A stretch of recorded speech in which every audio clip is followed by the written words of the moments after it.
¿Qué tiene que ver el arte o la conservación de el arte con la energía nuclear? Pues vamos a verlo en este podcast del día de hoy. Estudiar y conservar el patrimonio cultural mediante la ciencia y la tecnología nucleares, pues sí, es posible y en realidad es lo que se hace actualmente. ¿Cómo se lo hace? Pues déjenme contarles que la ciencia y la tecnología nuclear se utilizan a menudo para estudiar y conservar objetos culturales de gran valor.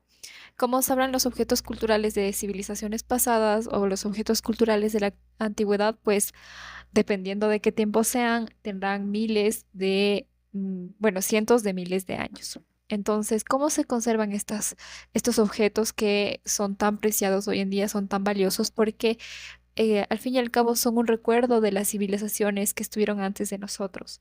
Entonces, son, bueno, pues no objetos que debemos cuidarlos y protegerlos. ¿Pero cómo? Pues estos objetos comprenden todo tipo de artículos, desde, ya saben, pintura, ropa e instrumentos musicales hasta estatuas, armas y armaduras e incluso momias egipcias y una antigua barca de madera completa. Por este motivo, las instituciones culturales están empezando a emplear pues cada vez más técnicas nucleares y conexas para analizar y proteger objetos y obras de arte históricos de incalculable valor. Nosotros sabemos, seguramente han escuchado en subastas bueno, pues de objetos antiguos que seguramente alguna pintura se subastó en $1 millón, en $2 millones, porque son realmente valiosos por la historia que tienen y más que nada en varios casos también por sus propios autores. Obviamente, no podemos ir a comprar en cualquier lugar pues una obra de Picasso o una obra de Van Gogh, sino que son cosas que se tratan, son objetos especiales que se tratan de mantener en el tiempo. ¿Y gracias a qué? Pues gracias a la tecnología nuclear. Las técnicas nucleares pueden ayudar a desvelar dibujos ocultos que se hallan bajo la superficie de pinturas, así como detectar hasta las falsificaciones más sagaces, porque hay muchas falsificaciones a lo largo de la historia, muchas historias de falsificación. ¿Quién no ha escuchado, por ejemplo, la historia de la Mona Lisa, que fue robada tantas veces y, bueno, al fin y al cabo está de vuelta, se encuentra en el Louvre de París, pero también ha sido falsificada? Así que las técnicas nucleares nos ayudan a detectar bueno, pues estas situaciones de falsificación. Y todo ello se hace sin provocar ningún daño al objeto de estudio. Como pues con técnicas como la irradiación ayudan también a conservar objetos culturales, desinfectándolos de microorganismos como bacterias u hongos o erradicando plagas destructivas. ¿Por qué? ¿Por qué debemos erradicar todas estas plagas o hongos? Por ejemplo, en el caso de las pinturas y de las esculturas también, en el caso de las pinturas tenemos el óleo que se utiliza porque la mayoría de las pinturas es en un lienzo, se han pintado sobre lienzo con pintura de óleo y la pintura de óleo viene siendo pintura de orígenes orgánicos, como por ejemplo el rojo de la sangre, em, y bueno, pues y de otros minerales también. Entonces, pero estas son cosas orgánicas que con el tiempo se pueden llegar a dañar por el mismo paso. Entonces, hay que eliminar todos estos microorganismos que pueden estar alimentándose de los materiales de las pinturas o que pueden estar acabando ese lienzo tan delicado que es. Imagínense que tratemos de conservar una pintura del siglo XV hasta ahorita que ya es el siglo pues XXI. Han pasado cientos de años, entonces para eso está la energía, las técnicas nucleares, pues para ayudarnos a conservar todos estos objetos de gran valor. Primero, vamos a la caracterización. El estudio del patrimonio cultural, bueno, todos estos objetos que deben ser conservados se llama patrimonio cultural, cada país lo tiene. El estudio de patrimonio cultural mediante técnicas nucleares. Primero, la caracterización es un proceso que permite a los expertos examinar las propiedades de objetos arqueológicos y artísticos que son de con una gran exactitud, así como averiguar su antigüedad, imagínense, porque seguramente cuando ustedes encuentran, bueno, cuando los arqueólogos, los investigadores encuentran, seguramente les pasaría muchas veces en la historia, en las expediciones, encuentran alguna vasija o algún objeto de culturas seguramente muy antiguas, no sabían de qué edad era. Entonces, ¿cómo se calcula eso o cómo calcularon eso? Pues hoy en día podemos saber fácilmente gracias a los estudios que se hacen pues con técnicas nucleares. Se puede determinar la antigüedad, la composición química y el origen, de dónde venía ese objeto. No se trata de un método, de un único método, sino que son múltiples técnicas nucleares en las que se utilizan distintos tipos de equipos y de radiación, como por ejemplo los rayos X, los rayos gamma, los neutrones y los haces iónicos. Bueno, esta caracterización proporciona a los investigadores información sobre la fecha y el lugar y el modo de creación del objeto. También facilita información inestimable a los restauradores sobre el modo en que conserva eficazmente objetos arqueológicos únicos, el modo en que se conserva este objeto. Porque sí, bueno, ya descubrimos el objeto, ya supongamos que desenterramos una antigua civilización.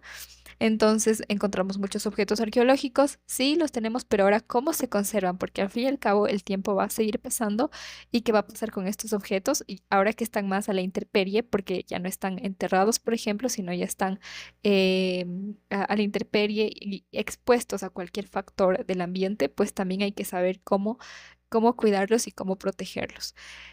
Pues para eso se necesita saber cuál es el origen, cuáles son los materiales específicos con los que están hechos los objetos, el patrimonio cultural. Bueno, y gracias a esta labor, los especialistas pueden determinar si su obra de arte es auténtica o es falsificada. Bueno, eso también se puede verificar fácilmente con las fechas porque seguramente si es una falsificación de alguien que lo hizo en los años 1900, por ejemplo, una falsificación de alguna pintura muy importante, por muy exacta que sea la falsificación, si es que es determinado que el tiempo no coincide, pues es bastante fácil. Es una falsificación porque sabemos que las obras, por ejemplo, la Mona Lisa, la Mona Lisa es de la época del Renacimiento, entonces son muchos siglos atrás. Bueno, pues y gracias a esto podemos averiguar si ha estado sometida al tráfico ilícito de arte también.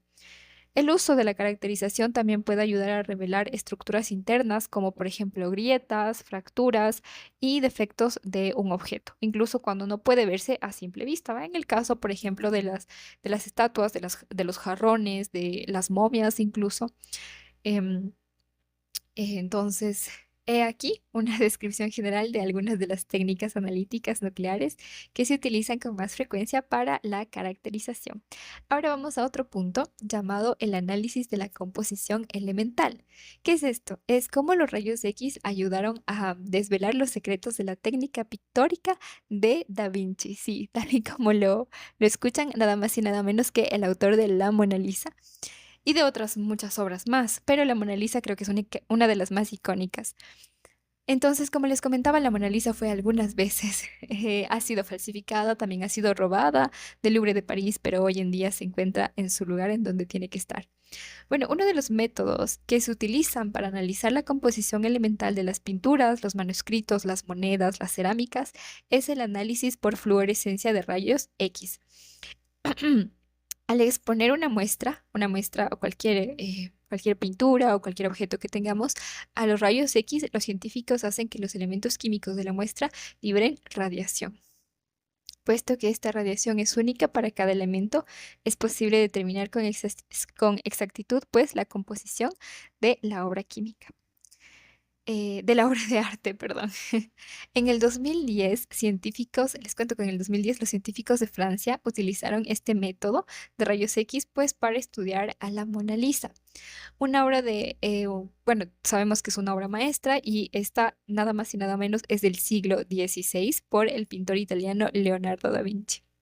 Los investigadores analizaron su composición y el grosor de las distintas capas de pintura y también el barniz que tenía y pues pudieron conocer la técnica de esfumato, que esa es la técnica que utilizaba Da Vinci, que es un sombreado fino que genera las transiciones suaves entre los colores y que la obra de arte resulte tan verosímil. Entonces todo el mundo siempre se pregunta cómo Leonardo da Vinci logró no sé, ese efecto que tiene la pintura, porque es como que es bastante real.